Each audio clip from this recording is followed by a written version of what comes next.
países en donde se ha rebasado por mucho. Por ejemplo, destaco Grecia, que tiene 6.1 médicos por cada 1,000 habitantes, ¿no? Y algunos otros países que están en estas cifras, que han demostrado tener sistemas de salud realmente ineficientes y que realmente no están promoviendo justamente mejoras en la salud de la población, ¿no? Y luego, si nos vamos a este contexto que te planteaba al inicio de la multidisciplinaridad y la necesidad justamente de contar con profesionales de muchos campos, no solo ramas médicas, pues encontramos que Organización Mundial de la Salud hizo una publicación en el 2013 justamente sobre la disponibilidad de trabajadores para la salud, en donde se determina que el mínimo recomendable para cualquier país en términos de profesionales o trabajadores de la salud es de 22.8 trabajadores por cada 10,000 habitantes.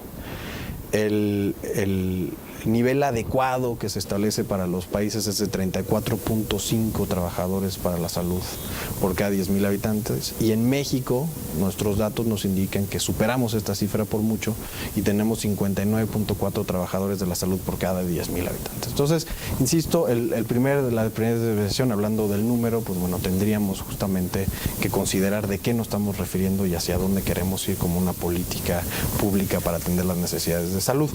Ahora, el siguiente punto muy importante en esta desviación es el perfil, ¿no? El perfil del profesional de salud. ¿Para qué queremos a profesionales de salud y qué van a estar atendiendo estos profesionales de salud? Entonces, aquí es muy necesario entender la carga de la enfermedad, ¿no? Que recientemente se acaba de hacer público los grandes avances que ha hecho México en términos de determinar la carga de la enfermedad, es decir, de qué nos enfermamos, que produce ya sea una muerte temprana o una discapacidad en nuestros ciudadanos, en nuestras poblaciones. Y esto también ya ha medido a nivel subnacional, en cada uno de los estados, y nos permite entonces entender las diferencias que tenemos entre cada uno de nuestros entornos locales en este país y poder entonces hacer una planeación mucho más efectiva en términos de la disponibilidad de recursos humanos. Y aquí vemos, por ejemplo, entre médicos de diferentes especialidades, que, por ejemplo, la disponibilidad de ginecobstetras en el país, ¿no? Para la atención de partos, ¿no? Y de afecciones de la mujer propiamente, tenemos 33.8 ginecobstetras por cada 100,000 mujeres. Ahora, no tenemos cómo decir son muchos o pocos, a menos de que lo comparemos. En la misma comparación de OCDE, en donde decíamos nos faltan médicos, pues aquí en el promedio OCDE es de 27.3, es decir, ya nos pasamos por mucho. Y si lo vemos también en la velocidad de crecimiento, ¿no? El promedio OCDE de crecimiento, el cambio entre el 2000 y 2011 en la medición de ginecobstetras es 1.7, cuando en México fue 4.5, es decir, estamos formando más. Ya tenemos más y estamos formando una velocidad todavía muy acelerada. Y si nos vamos a algún otro área particular, por ejemplo, salud mental, que es uno de los grandes retos que compartimos muchos los países y que sin duda México está ya viviendo en parte de esta transición epidemiológica y como parte fundamental que está determinando la carga de nuestra enfermedad en el componente de discapacidad.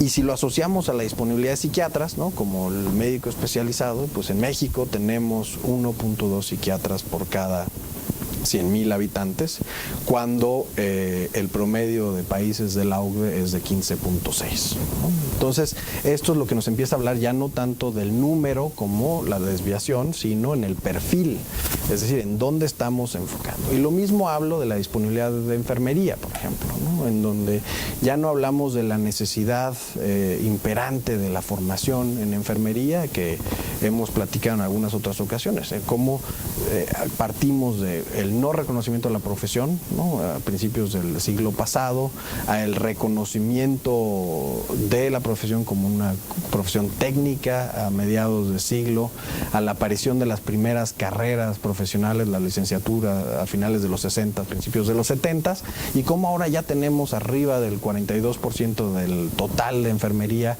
como profesional, es decir, que tienen una licenciatura. Y ahora transitar, es muy importante esta transición hacia la enfermería especializada, ¿no? No es lo mismo tratar un padecimiento agudo, infectocontagioso en una comunidad, ¿no? Que sigue siendo muy importante y muy relevante, a las necesidades en términos de la capacitación y la formación de una enfermera responsable del manejo de un niño con un padecimiento oncológico, ¿no? Entonces, estas grandes diferencias y estas marcas que nos señalan cómo ha cambiado nuestro país tanto en la necesidad como en la disposición Dirección de Recursos Humanos nos hablan de que necesitamos enfermería especializada en áreas de oncología, en áreas de cuidado renal, por supuesto en áreas de cuidados intensivos, para el control del paciente con síndrome metabólico, es decir, diabetes, hipertensión, y sobre todo con un enfoque hacia la prevención en el nivel primario muy importante. Vamos por debajo sin duda, ¿no? En donde la OCDE tiene 9.1 enfermeras por cada 1000 habitantes, nosotros hablamos de 2.6.